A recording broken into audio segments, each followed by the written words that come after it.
BJS के इन game क्वालिफायर्स होने वाले हैं 25 जनवरी से लेके तो 2 फरवरी तक। यानी कि आपके पास 9 दिन होने वाले हैं इन गेम क्वालिफायर्स खेलने के लिए। और उन 9 दिनों से पहले अभी मैं आपको ये बताऊंगा कि कैसे आप उन इन गेम क्वालिफायर्स के मैचेस में अपना बेस्ट दे सकते हो और उनमें से क्वालिफाई होने के चांसेस आपके बहुत ज़्यादा हाई कर सकते हो। तो पहले तो ये वीडियो अपने टीममेट्स के साथ में शेयर कर दो और साथ में वीडियो को देखो, और कुछ बेसिक बातें अभी स्टार्ट में बताता हूँ आपको। और पहली बात तो बीजेएस का इंडियन क्वालिफायर जो होता है वो राउंड वन के पहले का एक राउंड होता है, जिसमें आपको इन गेम क्वालिफायर यानी कि इन गेम क्लासिक मैचेस खेल के क्वालिफाई करना पड़ता है। इसमें आपको 15 क्लासिक के मैचेस खेलने हैं रैंक्ड मोड में, बिना इवेंट वाले मोड में, और प्लैटिनम 1 से ऊपर वाले टियर पे आपको खेलना है। और ये मैचेस खेलने के लिए आपका बेस्ट मैप रहने वाला है इरेंगल का। मैं खेल के देख रहा हूँ, अलग अलग मैप्स के अंदर एक्सपेरिमेंट करने की आपको कोई ज़रूरत नहीं। आप भले ही सैन ऑफ वीकेंडी कुछ भी खेल सकते हो, लेकिन इरेंगल ही खेलिए, उसमें आपका किल एवरेज बहुत ज़्यादा आएगा, ये मैं कह सकता हूँ। अगली बात ऐसी कि ये मैचेस आपको आपके सब्स्टिट्यूट प्लेयर के साथ में नहीं खेलने हैं। जो आपने रजिस्टर्ड प्लेइंग 4 प्लेयर्स किए हैं वेबसाइट के ऊपर, जो 4 पहले मेन 4 प्लेयर्स दिखते हैं, उन्हीं के साथ में ये मैचेस खेलने हैं, तभी काउंट होते हैं। सब्स्टिट्यूट के साथ काउंट नहीं होंगे। याद रखना है कि रजिस्टर करते टाइम भी 19 जनवरी तक जो रजिस्ट्रेशन चालू है, उस वाले रजिस्ट्रेशन में भी आपके प्लैटिनम 1 से ऊपर टियर होना चाहिए और आपके आईडी का लेवल 30 प्लस होना चाहिए, तभी रजिस्ट्रेशन सक्सेसफुल होएगा।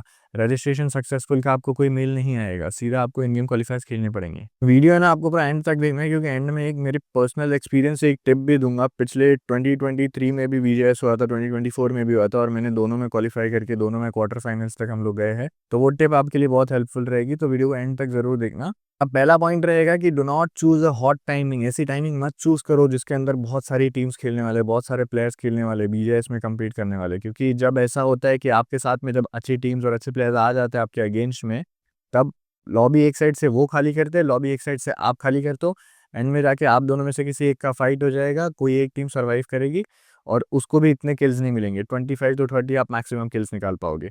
तो इसलिए आपको हॉट टाइमिंग्स को अवॉइड करना है। वो टाइमिंग्स को अवॉइड करना है जिसमें बहुत ज़्यादा टीम्स खेलती है। तो वो टाइमिंग्स यूजुअली कौन सी होती है? दोपहर को 12 से 2, 4 से 6 और रात के 8 से 10 के बीच में आपको खेलना अवॉइड करना है। ये वाले टाइमिंग्स में बहुत ज़्यादा प्लेयर्स खेलते हैं, क्योंकि 12 से 2 यूजुअली स्टार्टिंग का टाइम होता है, मैचेस खेलने का टाइम होता है। तो प्लेयर्स काफ़ी ज़्यादा दोपहर में एक्टिव रहते हैं और ये सारे टाइमिंग्स के ऊपर ज़्यादा टीम्स खेलेंगी। तो आपको इंस्टेड अलग टाइमिंग के ऊपर खेलना है, वो ये रहेगी। तो आपको ट्राई करना है कि जितना ऑड टाइमिंग पे आप खेल सको खेलना है। ऑड टाइमिंग्स आपके बेसिकली 7 से 9 जैसे सुबह के हो गए, फिर 10 से 12, फिर अगर आप दिन में नहीं खेल पाते हो, जॉब स्कूल या फिर जो भी है उसके चलते, फिर आप रात में खेल सकते हो, जैसे कि 11 से 1 रात में आप खेल सकते हो, या फिर उसके पहले आप 7 से 8 खेल सकते हो। ज़्यादा मैचेस आपको खेलने नहीं है, 1 या 2 मैचेस आपको दिन में कवर करने का ट्राई करना है। बेसिकली आपके प्रेफरेंस के हिसाब से आप लोग देख लो कि जिसमें आप ज़्यादा क्लैशेस अवॉइड कर पाओगे, कि अलग अलग टीम के साथ आपके क्लैश नहीं होंगे। चाहिए तो आप लोग कमेंट सेक्शन में भी डिस्कस कर लो कि आप कौन से टाइमिंग्स पे खेलने वाले हो, और फिर अलग अलग टीम्स के आपको ओपिनियंस पता लग जाएंगे कि वो कौन से टाइमिंग्स पे खेलने वाले हैं। तो इंटरनेट क्लास थोड़ा सा अवॉइड हो जाएगा। उसके लिए एक और सजेशन मैं ऐसा दूंगा कि अगले आने वाले कुछ 5-6 दिन टाइम निकालो और एक्सपेरिमेंटेशन करो कि कौन से टाइमिंग्स पे आपको सबसे अच्छी लॉबी मिल रही है, कौन से टीयर में आपकी लॉबी सबसे ज़्यादा अलाइव रह रही है। उसी के साथ में मेरा अगला पॉइंट भी बोलता हूँ कि आपको ट्राई करना है कि ज़्यादा हाई टियर नहीं रखना है। क्लासिक हम लोग बहुत ज़्यादा खेलते हैं और जिसकी वजह से हमारा टियर बहुत ज़्यादा हाई रहता है, क्राउन रहता है, एस रहता है, या फिर जो भी। तो आपको ट्राई करना है कि डायमंड के टियर के आसपास में ही हो आप। ज़्यादा क्राउन पे भी अगर चले जाते हो तो अच्छे प्लेयर्स खेलते हैं क्राउन वगैरह पे, एस वगैरह पे अच्छे प्लेयर्स खेलते हैं। ये मैं इसलिए नहीं कह रहा हूँ कि अच्छे प्लेयर्स आपको मार देंगे, आप मार नहीं पाओगे, आप ऑब्वियसली उनको मार दोगे, लेकिन अच्छे प्लेयर्स अलग अलग जगह पे उतरेंगे और अलग अलग जगह पे आपके प्लेयर्स कम करेंगे। लॉबी के अंदर जितने कम प्लेयर्स होंगे उतने कम आपको किल्स मिलेंगे। इसलिए मैं कह रहा हूँ कि अच्छे प्लेयर्स के अगेंस्ट अवॉइड इसलिए करना है क्योंकि वो अलग प्लेयर्स को मारेंगे। ऐसा नहीं कि आप उनको मार नहीं पाओगे, आप मार दोगे, लेकिन वो भी अलग प्लेयर्स खत्म कर रहे हैं आपके लॉबी के। और अगर ऐसा होता भी है कि अच्छे प्लेयर्स आपके लॉबी में आ जाते हैं, तो पहले ट्राई करो कि उनको एलिमिनेट करो। अगर आपका किसी टीम के साथ क्लैश हो जाता है तो उनको पहले एलिमिनेट करने पे फोकस करो। मोस्ट प्रोबेबली वो भी किसी हॉट ड्रॉप पे ही आएंगे, उसी हॉट ड्रॉप पे आपको उनको एलिमिनेट करना है। एलिमिनेट हो जाएंगे तो आपको लॉबी आपके लिए बचाते आएगी। और अगली बात तो ये एक्सपेरिमेंटेशन सेशन में आप लोग क्लासिक्स वगैरह खेलोगे, प्लस होगा। मैचेस में बीजेएस के इंडियन क्वालिफायर्स में भी आप मैचेस खेलोगे तो प्लस होगा। उसके बाद में आपको इंडिविजुअली अलग-अलग होके अपने टियर को माइनस भी करना है। ऐसा नहीं कि प्लस हो गया, अच्छे टियर पे पहुँच गए तो वही कंटिन्यू कर रहे हो। नहीं, प्रैक्टिस किया है आपने जिस टियर में उसी में वापस आ जाना है। और फिर कुछ इंपॉर्टेंट बातें ऐसी कि आपको स्पॉन आइलैंड में से प्लेन पाथ देख के एग्ज़िट नहीं करना है, अलाउड नहीं है वो, क्राफ्टन के रूल्स के अगेंस्ट है। पहले ऐसा होता था 1 साल पहले कि आप स्पॉन आइलैंड पे प्लेन पाथ देख के हॉट ड्रॉप नहीं है तो एग्ज़िट भी कर सकते हो, दूसरा मैच लगा सकते हो। लेकिन इस बार वैसा नहीं है, आप स्पॉन आइलैंड से एग्ज़िट मत कीजिए। जो प्लेन पाथ आया है उसी में कोई हॉट ड्रॉप आइडेंटिफाई कीजिए और उसी में खेलिए। उसके बाद में आपको याद रखना है कि आप जो कपड़े पहन के लॉबी के अंदर, गेम के अंदर आए हो, उसी कपड़ों में आपको रहना है। उस पर्टिकुलर मैच में आपको ना वो कपड़े हटाने हैं, ना कोई और कपड़ा पहनना है, ना गिली सूट पहनना है, ना ही अपना कपड़ा उतारना है, प्रोनिंग कर रहे हो, कुछ भी कर रहे हो। कपड़े उतारने नहीं है क्राफ्टन के गाइडलाइंस के अगेंस्ट। तो अब आ जाता है खेलने के तरीके पे। जब प्लेन पाथ आएगा तब प्लेन पाथ के अंदर आपको हॉट ड्रॉप्स को आइडेंटिफाई करना है। हॉट ड्रॉप्स यानी कि आपके रहेंगे मिल्टा, पोचिंकी, स्कूल, जॉर्जोपुल, नोवो रिपनॉय, कभी-कभी सेवर्नी, रोज़ॉक, ये आपके most of the times hot drop रहने वाले हैं। तो आपको मेक श्योर करना है कि इन्हीं हॉट ड्रॉप्स पे आपको जंप करना है चारों बंदों के साथ में। एक्सपेरिमेंटेशन में आपको रिकमेंड नहीं करूँगा क्योंकि 2v2 मैं खेल के देखा हूँ। जब 2v2 में से एक भी प्लेयर नॉक हो जाएगा तो दूसरे प्लेयर के ऊपर बहुत प्रेशर आएगा। और अनसर्टेन सिनेरियोज़ में अगर दोनों प्लेयर मारे जाते हैं, 2 प्लेयर्स के ऊपर काफ़ी ज़्यादा प्रेशर रहेगा पूरी मैच में हाई किल चिकन डिनर लेने पे। इसलिए मैं आपको रिकमेंड नहीं कर रहा हूँ कि आप 2v2 में ड्रॉप लीजिए। आपकी गन पावर भले ही बहुत अच्छी होगी लेकिन उस टाइम पे सिचुएशन कुछ और रहती है और आपके पास ज़्यादा मैचेस नहीं है रिस्क करने को। इसीलिए आपको मेक श्योर करना है कि ड्रॉप फाइट आप चारों प्लेयर साथ में लीजिए। उसके बाद में according to your gun power and according to your confidence आप स्प्लिट हो जाइए। आपको लगता है कि 2 बंदों के साथ में आप इनफ रहोगे स्प्लिट में, तो 2-2 का स्प्लिट ले लीजिए गन फाइट के बाद में।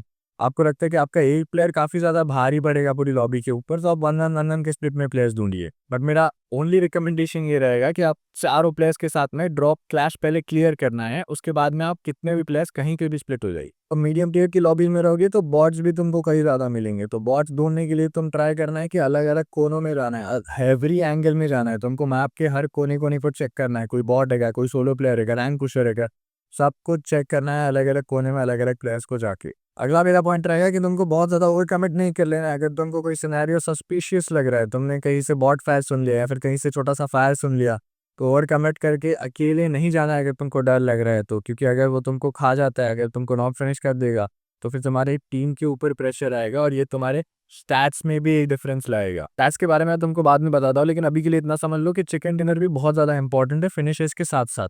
क्योंकि मैंने पिछले सीज़न्स में भी कई ज़्यादा टीम्स को देखा है कि वो 30, 33, 35 के एवरेज के साथ में भी क्वालीफाई कर रहे हैं क्योंकि उनके चिकन डिनर उनके स्टैक्स काफ़ी अच्छे थे। और अगला एक इम्पॉर्टेंट पॉइंट ये रहने वाला है कि आपके मैच का एक स्कोर कार्ड अच्छे से बन जाएगा क्राफ्टन के पास। उसमें आपका सारा एक्स्ट्रा एक्टिविटीज़ भी रहेगा। आपका हेडशॉट परसेंटेज, आपका एक्यूरेसी, आपका सर्वाइवल टाइम, आपका हीलिंग्स कितना यूज़ हुआ है, सबके बेसिस पे वो लोग रिजल्ट्स बनाते हैं। क्योंकि जब टाई होता है किसी टीम्स के बीच में, तो इन्हीं पॉइंट्स के बेसिस पे जिसका हायर परसेंटेज होता है, एक्यूरेसी, सर्वाइवल रेट, ये सब जिसका हायर होता है वो क्वालिफाई करती है। तो बेसिकली जितना अच्छा तुम्हारा स्कोर कार्ड होगा उतना ही तुम्हारा हायर पॉसिबिलिटी होगा क्वालिफाई करने का।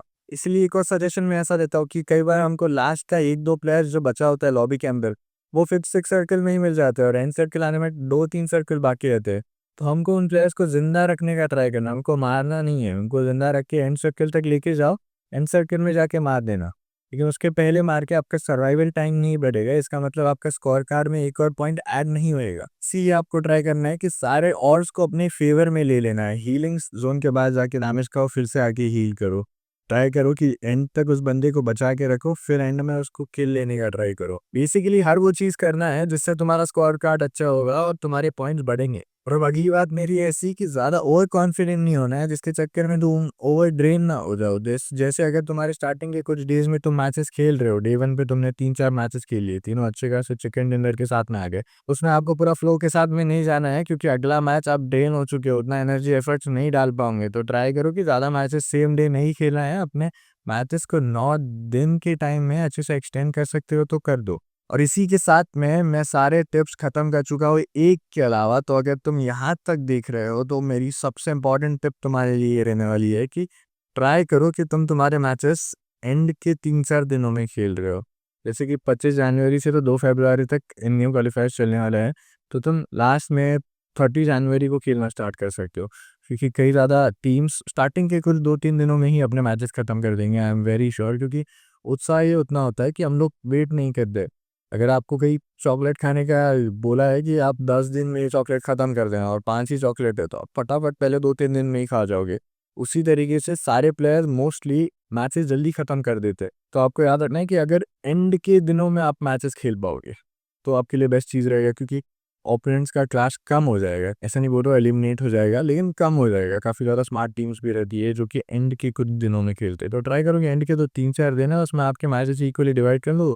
4 मैच पर डे खेल रहे हो, 3 मैच पर डे खेल रहे हो, 2-2 के स्प्लिट में रेस्ट ले लेके आराम से खेलोगे तो आराम से क्वालीफाई हो जाएगी मेरे भाई। और तो और बीएस 2024 के भी मेरे कुछ मैचेस है, तो चाहिए तो मैं उनको पब्लिक करके अपलोड कर देता हूँ, जिससे आपको सीखने मिल जाएगा। कुछ 50-45 के आसपास स्किल्स है, उसमें आपको समझ जाएगा कि खेले कैसे थे हम लोग और कैसे खेलना बेटर होएगा। और अगर ये वीडियो हेल्पफुल लगा होगा तो लाइक करना और चैनल को सब्सक्राइब करना, और ये वीडियो अपनी टीममेट्स के साथ शेयर करो और अच्छे से परफॉर्म करो इस बीजीएस में।